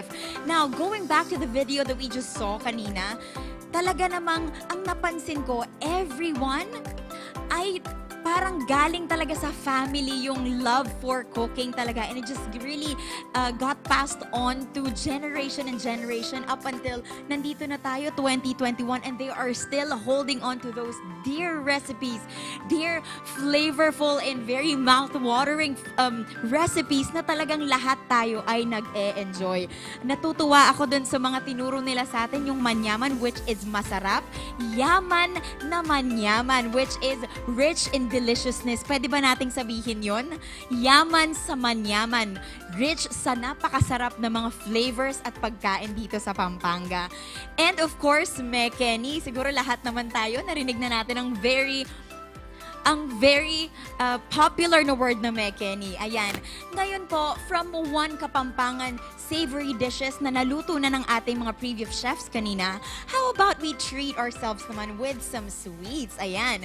Here to cook for us a Kapampangan signature dessert. Please all welcome, let's give a round of applause, Assistant Professor at the Angeles University Foundation, Chef Romulo Mendoza Jr., PhD, IHM. Alright, Chef, nandito na po tayo. Kamusta po tayo ngayon, Chef? Magandang umaga, magandang hapon po sa inyong lahat. So, okay naman po tayo ngayong hapon na to. Ayan, excited na po ba tayong gawin ng... Ito po bang isa sa mga inyong parang, kumbaga talagang go-to na ginagawa na dessert? Yes, kasi lalo na ito, ang papakita kong dessert ngayon sa inyo, ito na yung isang dying recipe dito sa atin sa Pampanga. Kasi hindi na siya nailuluto or hindi na siya naipiprepare actually. Kaya natin ngayon mas ginagawa na mas maipakilala pa siya. So, i-remake natin siya ngayon para kasi hindi na nila masabi na ang hirap naman niyang gawin. Na nahirapan sa ingredients. So ngayon papakita natin kung paano siya gawin into mas easier way. Okay? And at the same time, hindi lang every Christmas na natin siya makikita sana. So hopefully, makita na natin siya all year round. See. So ito talagang parang dish ito ng pang-Christmas talaga. Care to share po the recipe background about the dish po ba? Okay, so for this one, yung ating gagawin ngayon, kilala siya dahil sa lugar ng Santa Rita, Guagua. And at the same time, ang mga pagkain kasi ng Pampanga, hindi lang siya dahil ito yung recipe ng family heirloom, ito yung mga ingredients na nakikita sa lugar ng Pampanga or within the area. Pero ang mga pagkain ng Kapampangan din, meron din tayong tinatawag na religious food. Kasi ibang mga pagkain ng Pampanga, dinevelop or naituro siya noong mga panahon ng mga Catholicism sa atin. So, isa ito sa mga pinamahagi ng mga nuns, yung mga madre natin ng sinaunang panahon, na ipinamahagi nila, itinuro sa mga Kapampangan ng Santa Rita, Guagua. So, ang tawag natin dito ay patku. Okay, so yung mga nakakarinig na nito, patku ang tawag. So, meron kasing kasabihan ng mga bata, kaya hindi nila ma-pronounce yung Pasko. Okay. Napaka-sweet nun, kaya patku na lang. Oo, kaya nga, they said that patku is a corrupted word kasi nga hindi ma-pronounce ang bata ang Pasko. Kasi usually, kapag bata, ang S na papalitan ng T yan, di ba? Yes, correct. Patku. Alam mo, napakaganda. Thank you so much for sharing. Kasi parang, ang napansin ko din, each and every dish that we have prepared today, very historical. Correct, Rich correct. talaga din sa history ang mga Kapampangan dishes. And I'm super, super excited and looking forward also to be tasting this one. Ngayon naman po, what makes this special or unique among other Kapampangan dishes? Okay, so maliban dun sa pinagsama-sama kasi the traditional recipes not only within Pampanga but as well as dun sa mga nearby provinces. So yes, katulad dito, meron tayong makikitang coconut, yung desiccated coconut natin. So nearby provinces natin, mas kilala sila dyan, especially the Bicol, dahil sa mga Bicolano, mahilig sa gata. Yes, correct. Tapos meron din po tayong tinatawag natin muscovado. The traditional sugar natin. Okay? So ngayon, hindi na usually na naririnig nila the muscovado. Ang alam na nila yung brown sugar, wash, or yung white. So dito, ibabalik natin siya. Personal question ko, when you say muscovado, is it the same as brown sugar din talaga? Magkaiba pa ba sila? Same lang siya, pero the muscovado, it is more nutritious kasi ito yung hindi siya talaga na process ng mas matagal. So the natural ingredients and at the same time the natural vitamins and minerals that has the sugar, nandyan siya na retain, correct. Nako, ito naman chef, na is it Milo ba? What is this? No, this is a cocoa powder. Cocoa powder. Oo. Kasi ito yung isa sa ipapartner natin sa ating patku. So gagawa tayo ng napakabilis 2-minute na baterol. Kasi yung iba usually hinahanap nila yung cacao talaga, cacao na beans. So minsan nahihirapan sila maghanap, lalo na ngayon dahil sobrang hirap na mga ingredients na hanapin. So, ako nga sabi ko Milo kasi that's what I'm familiar correct. with. I don't cook but I sure eat. Yeah, so ito gagamit tayo ngayon ng ito naman sa atin kasi usually the baterol, meron siyang mani talaga para mas maging creamy yung lasa niya. So, for the nuts, different flavors ang meron doon. So, hindi lang siya yung ground nuts, meron din siyang kasoy. Okay, so ina-add yan. So, ito, binlender ko na siya. So, kung wala kayo mahanap na kasoy at saka yung regular nuts kasi masyadong medyo expensive nga the kasoy, you can use peanut butter, pwede naman yun. So, you just have to, i-lessen na lang the sugar. Very special. Ayan. Correct. Naku, so chef, as an assistant professor naman in a university, how do you teach the younger generation to appreciate the heritage of local cuisine? Dahil nakita ko talaga na very dear to your heart, especially when you're talking about ingredients and yung mga dishes na galing talaga dito lokal. Paano nyo siya ibinibigay ng encouragement or inspiration sa ating mga generation ngayon? Whenever I teach to my student, I always make it sure na they are cooking the food with love. Okay? Kasi hindi ka makakapag-prepare ng masarap na pagkain kung yung ginagawa mo, hindi mo mahal. That's so true. So, laging ganon, and at the same time, we always make it sure that all of the ingredients that we have to use are available and fresh. Okay, so, wag tayong gagamit ng mga hindi natin familiar. That's right. That's right. At kagaya rin ng sinabi ng ating mga previous chef, Take your time. Yes, diba? Make correct. every dish with love kasi dyan talaga lalabas.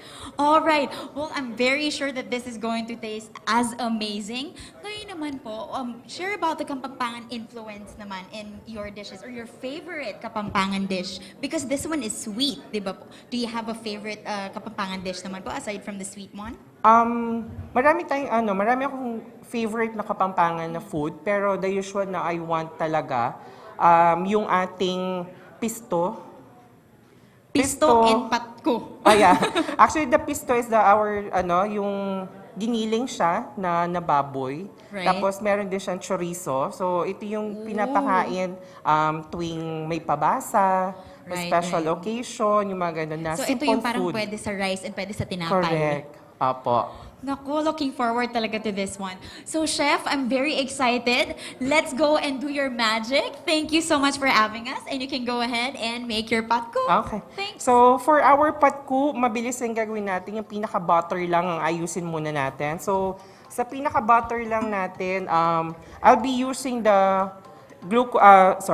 rice flour. So, hindi na ako nagbabad ng bigas, okay, nagigilingin. So, ito pwede na natin gawin kasi usually, nagbababad pa sila ng mga bigas. So, ito ngayon pwede na natin bilhin sa market. Tapos, dahil hindi ko siya finerment, yung flour natin, ay yung ating bigas, hindi na natin siya giniling.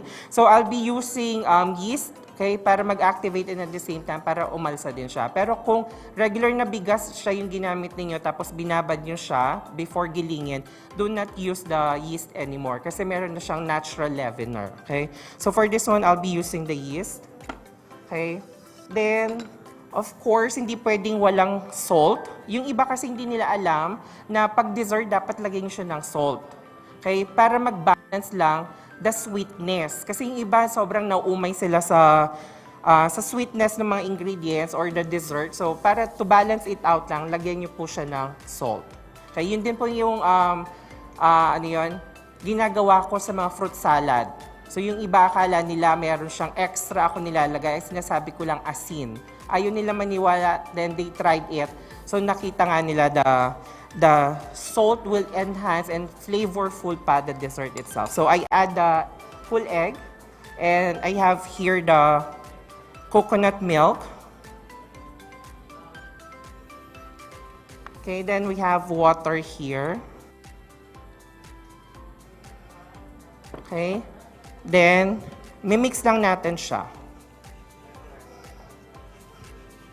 Until we have the butter na already.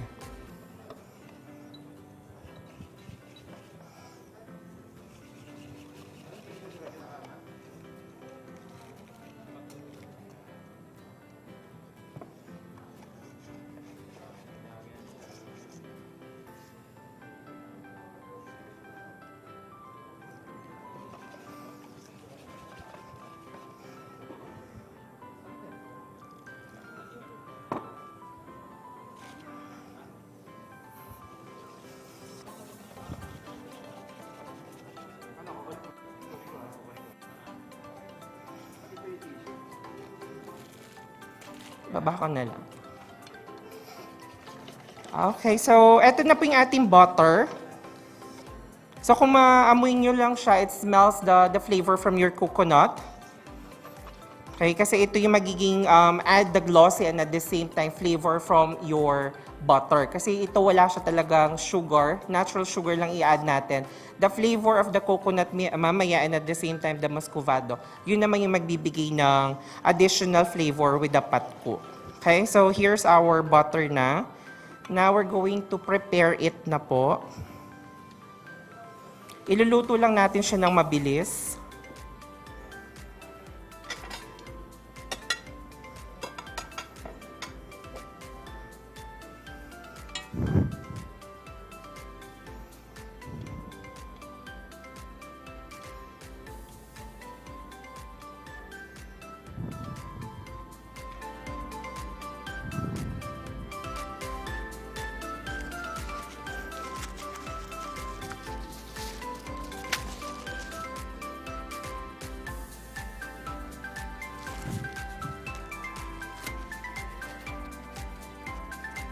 Ayan, ang hirap maging artista, no? Ang init sa stage.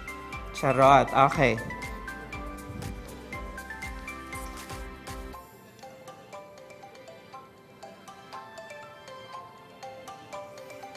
So, heat lang natin the pan.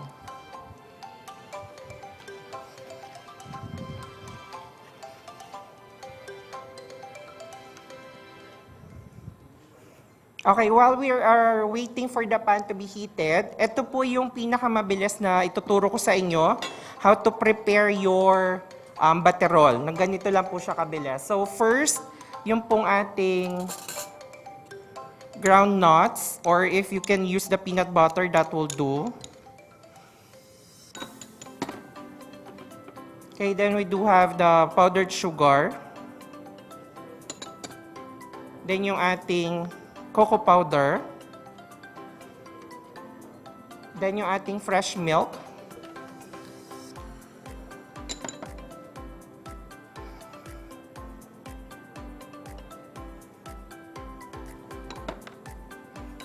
Then of course, maglalagay lang tayong konting salt.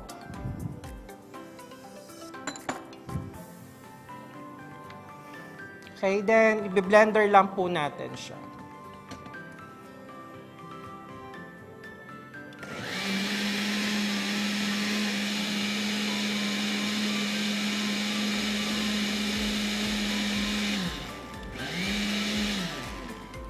So after blending, ito po, i-heat na lang natin siya later. Okay, so yun na po yung ating pinaka-baterol.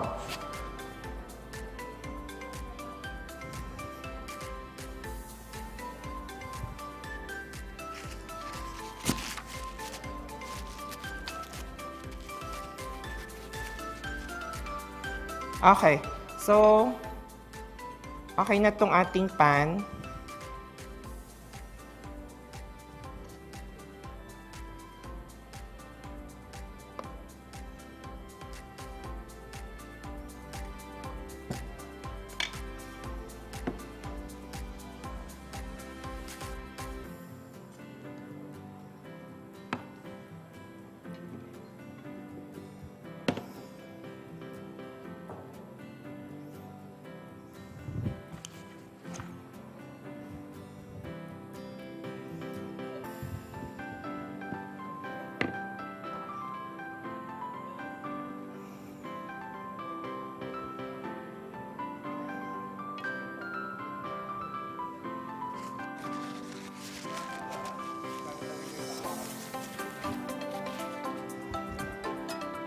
Hi, Chef! Hello. Kaya parang hindi umiinit yung pan natin. Yeah. Medyo umiinit na siya. Na-excite ako kasi nagbe-blend na. Oo, makikichika lang sana ako. Okay, so nakita ko yan kanina and nakita rin kita na ikaw mismo ang gumagawa. Yes. So what exactly are those? These are small palaspas. I adopted this one sa puni ng Bulacan. So as part of their decoration kasi. So instead of maglalagay lang ako normal na banana leaf dito, so why not make a puni? Okay, as part of the plating, and at the same time, I do have this one also. Ang saya. Okay, so ito pwede natin pan-decorate as natural, ano lang siya, ingredients are the flower, the leaf that we can see lang naman sa market. Pandan leaf? No, this is banana leaf. Banana leaf siya. So, gagawin lang siya. This way you make it. You fold it meron lang. tayong leaf origami. Yeah. In Bulacan, they call it puni. So, fold lang siya. Habang fino-fold, iniikot mo rin siya. So, hanggang makakabuo ka ng So cute! ganyan. Ayan. Ladies and gentlemen, for all of you guys who are watching at home, mukhang madali dahil ang bilis nung galaw ng fingers ni Chef, pero I can honestly tell you, Okay, mahirap so, siya. Ayan na siya. Ayan, that's so nice. Ito rin ang ginamit niyo doon sa... Yes, dito sa ating cup mamaya for our baterol. Ay, I'm very excited. So, itong coconut natin, saan natin ginamit, Chef, ang ating coconut? Yan mamaya yung On magiging top. filling sa loob siya. Filling siya. Yes. Okay, okay. Is it getting hot, Matt? Matagal po uminit, ano? Oo. Ayan. Nai-excite din ako dito sa baterol natin. So ano ang kasama dito sa mga baterol natin? Titignan ko nga. Chef, okay lang ba? Yeah. Tignan ko ha.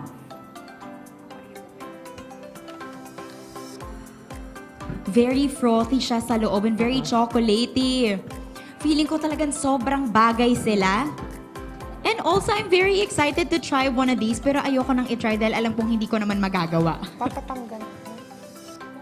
Can we take a look at this? This is really nice, Kasi oh. dumikit na siya. And it's quite sturdy para sa banana leaf.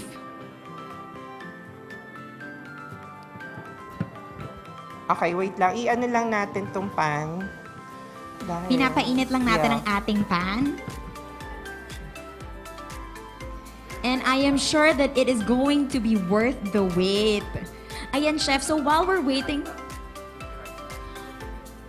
Alright, so now while we are waiting for the pan to get heated, we'll be right back and you guys enjoy this video that we're about to show you. Please watch this.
Alright, and welcome back once again, ladies and gentlemen, kayo dyan sa inyong mga bahay-bahay. Ayan, na-excite na ba kayo sa ating final recipe for today, of course, which is by Chef Romulo. Pero syempre, intayin muna natin yan later on. I would like to, of course, say something about the videos that we just watched. I really like the approach ng kanilang protocols in terms of the pandemic that's going on right now. Kitang-kita natin si Chef Romulo, busy talaga sa paggagawa, and I'm very much looking forward to it dahil ang engrande ng kanyang presentation. Now, as I was saying earlier, ang vibrant din ng approach ng videos na napanood natin in terms of how we can retain the cleanliness and also yung safety ng ating mga sarili and also for other people. As you've seen the video kanina, ang approach nila for social distancing by washing your hands, talaga namang makulay, masaya, talagang may engganyo kang gawin. And even the background music was actually kind of really boppy talaga. So, right now, nakikita nyo naman na nirorolyo na ni Chef Romulo ang kanyang patko. At meron pa pala itong ribbon. Ribbon nga ba ito? Chef Patko, okay. Chef Patko. Chef Romulo na ginagawa na ang kanyang patko dish. Gusto kong makita talaga kung paano siya. It will all come together. Kasi plating na, and then we also have the baterol. Tama ba, Chef? Baterol? Yes. It looks so nice. Parang pleasing talaga siya sa eyes. Presentation-wise, it's so amazing. And I'm sure that it's the same way sa kanyang panglasa. Dahil talaga namang ingredients pa lang, talagang gusto mo nang itry. Look at that. It's like a gift. Parang ayaw mo nang kainin, and the smell. Chef, totoo nga yung smell niya talaga. Yes. Isipin mo kung ginagawa mo to sa bahay, talagang maaamoy mo all over the house. Ang mga bata, especially kapag patko na, magbababaan na yan ng stairs or tears. Dahil naaamoy na nila ito. So as you can see, ang ginagawa ni Chef Romulo ngayon, nilagyan niya muna ng coconut first. And this is the batter. Chef, ano itong batter na ginamit natin? Yung kanina na ginawa natin na from rice flour. From rice flour, okay. Yes. And then, ang process ay nilagyan niya ng coconut and then nilagyan niya ng muscovado with a little bit of butter on top of it. Margarine. Margarine. Kasi mas malasa ang margarine kay butter. Kaya yung traditional sa bahay, mas margarine ang ginagamit. Kesa sa butter natin. Yung mga little tiny details na ganun, minsan iisipin mo, I think it's okay if I exchange this or if I replace this ingredient with something. And sometimes there's really completely nothing wrong with that. Pero dun mo talaga malalasahan yung difference. Yes. Nung recipe na talagang ginamit mo lahat ng ingredients as is or as asked. Or compared to dun sa, ay wala akong margarine butter na lang. So siguro that's where the difference lies talaga. As you can see, it's all coming together.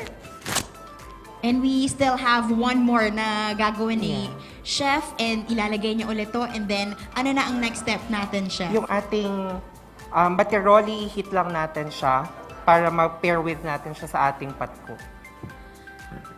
Correct me if I'm wrong, Chef, pero parang nakikita ko ang suman latik at sinasawsaw ba siya? Tama ba ako doon? Correct, yes. Ay, isasawsaw din. Alright. So, ito pwedeng siyang inumin, as hot as it is. Pwede rin siyang i-drizzle natin siya as a sauce sa ating patko. Ooh, that's so exciting. Gusto ko yung mga dishes na ganun, yung parang very interactive, na you have to do something before you can actually eat it. This is really nice.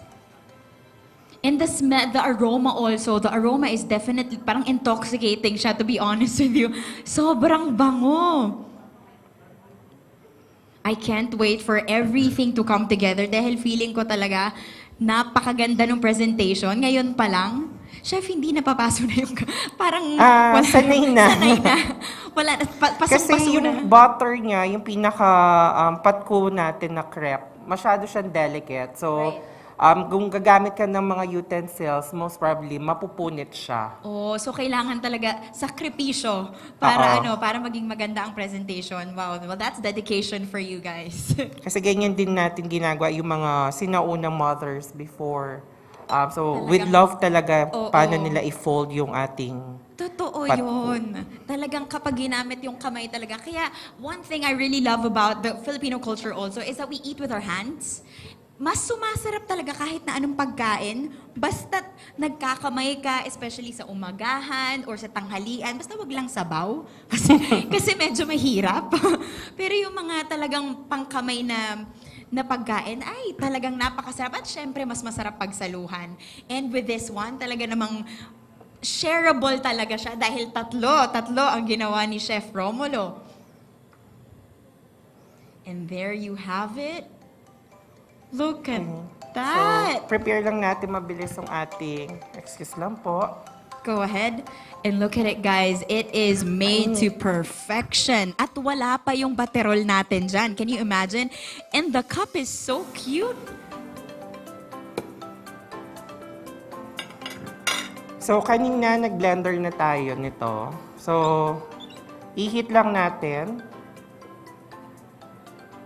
So, ganyan dapat siya ka-creamy yung ating batero. Right. Talagang may certain consistency siya, no? Na Yes. kailangan i-achieve. So, warm lang natin siya.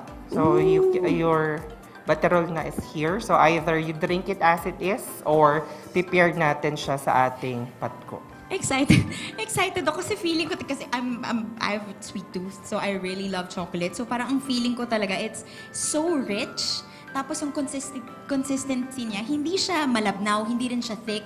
It's just right to kind of like really feel it in your mouth and feel everything. Yung ingredients mo talagang malalasahan mo. Ooh, look at that! So, eto na ang ating baterol. I don't know about you guys, pero it's beginning to feel super Christmassy here. Yes, especially ang Pampanga, it's known for Christmas lanterns din, di ba? Right! So we have to more prosper sa ating mga Christmas food. That's so true. Naku, parang perfect ito talaga sa Christmas. Pero feeling ko sa sobrang sarap niya, all year round, you can have this amazing and super delicious food talaga.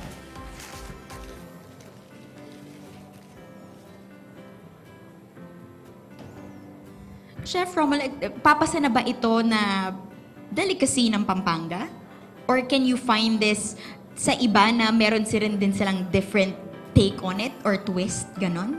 Actually, meron tayong mga iba-ibang klaseng crepe, but this one is very much Pampanga because of ito yung pinaka-tinuro ng mga madre before kasi. Specifically, it's Santa Rita Guagua. So, isa ito sa mga traditional religious Catholic food na meron tayo dito sa Pampanga itself. Naku, mafe-feel mo ang Holy Spirit once you try this. Ayan, as you can see, it looks so pristine, so amazing. Once again, by Chef Romulo, that is Patko. Thank you so much, Chef, for so gracing much. us with your amazing delicacy today. Here you go po.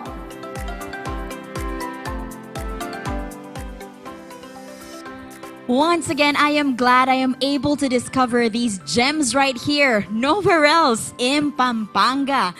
And of course, you guys are very lucky to have a sneak peek of what you can try once you visit this province. Kaya ano pang inihintay natin? Tara na!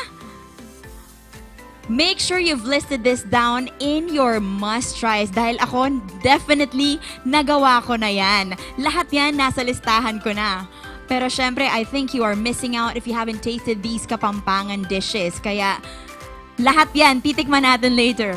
You can never go wrong with the taste and the quality. Kagaya nga ng mga sinabi nila kanina, dekalidad talaga. Even from doon sa tiniest na kanilang ingredient na ginagamit, kailangan talaga quality ito because every bite makes you appreciate how the previous generations. Ayan din ang isang napansin ko sa ating mga chefs. Lahat ng dishes nila, it came all the way from ancestral ancestral that gotten passed down to generation. And of course, generations took effort also in introducing Filipino tradition in these dishes with their own twist. Kagaya nga ni Chef kanina, ni Chef Howard, ang sabi niya, you have to make it your own, di ba? Para yung next generation, ganun din ang gawin nila. And of course, as a foodie myself, I love how food can connect you to the history. Sobrang historical ng ating mga dishes today. And of course, the culture of a certain place, which is Pampanga today. It's like creating this connection to the past and making it continuing history or story. Kaya itong mga chef na napanood natin today, antabayanan natin ang next generation naman, di ba, na susunod sa kanilang mga yapak. Indeed, this afternoon took us on a whole new level of culinary adventure. Now, let us cap this momentous occasion with a message. Let us all, of course, put our hands together from the Regional Director of DOT Region 3, Ms. Carolina D. Oy. Thank you very much. Diverse is the single most word to succinctly describe Filipino cuisine. In an archipelago of 7,107 islands, there is so much more to Filipino food that awaits us to taste and discover beyond the adobo, pansit, and sinigang. And this is precisely what Flavors of Pampanga has given us today. A glimpse of the rich and delectable food culture at the very heart of Central Luzon. There is no more eloquent way to best celebrate Pampanga's rich culinary history than through some of its most cherished Kapampangan treasures like Jam Melchor, Howard Dizon, Romulo Mendoza, and Pat Messina, gastronomic geniuses at their own right. Flavors of Pampanga is part of our relentless efforts in the Department of Tourism to position the Filipino cuisine in the world gastronomic scene. That is to say, our long-term goal is to heat up the country's profile as a culinary destination in the world. We have to keep the conversation about our food going, and we have so much more to tackle. Today, we have started the conversation on heritage cuisines.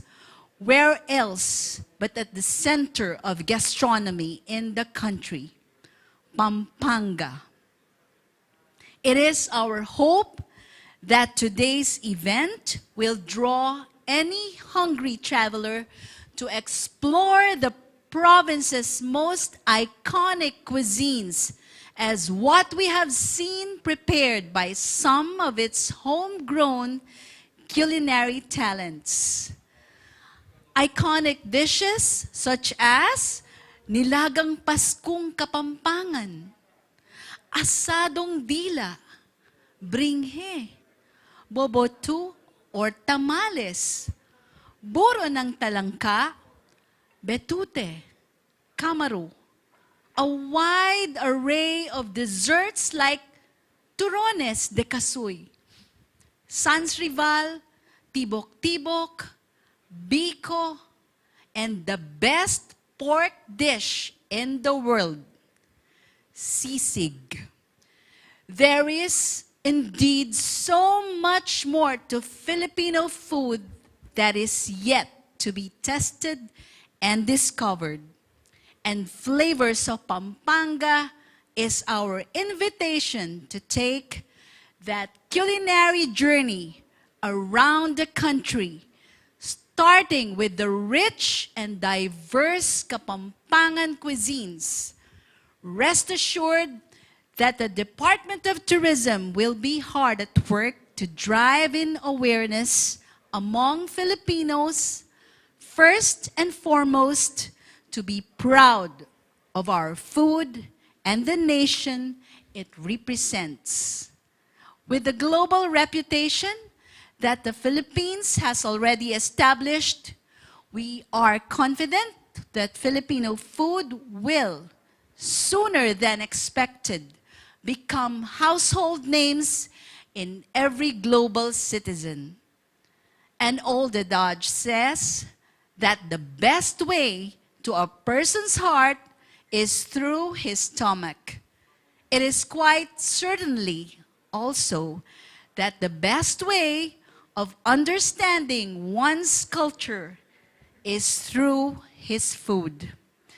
On behalf of the Department of Tourism, my sincere thanks to former President and House Speaker, now Pampanga 2nd District Representative, the Honorable Congresswoman Gloria Macapagal Arroyo, Tourism Secretary Bernadette Romulo Puyat, a self-confessed foodie herself, and a heritage food advocate at that. Thank you to all our partners in the tourism business for honoring the Kapampangan's unparalleled reputation for good food. My warmest congratulations to everyone who has been a part of this newest food joint for the great work that you have done. I have no doubt that today's event will open more doors for foodies and adventure seekers like me, who are always in the look for authentic local flavors. Why? Because we Filipinos are known for having a great appetite not only for good food, but for new and exciting dishes.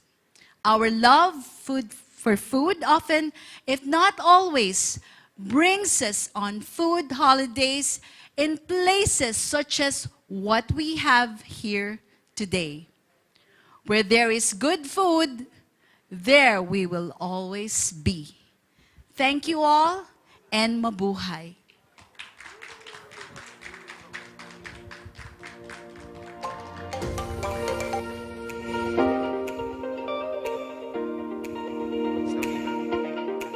Thank you very much, Director Carolina Uy, for your message. That was very heartwarming, ma'am. Culinary traditions must be preserved to ensure its transmission to future generations. It is also a way to support various industries, farmers, and communities.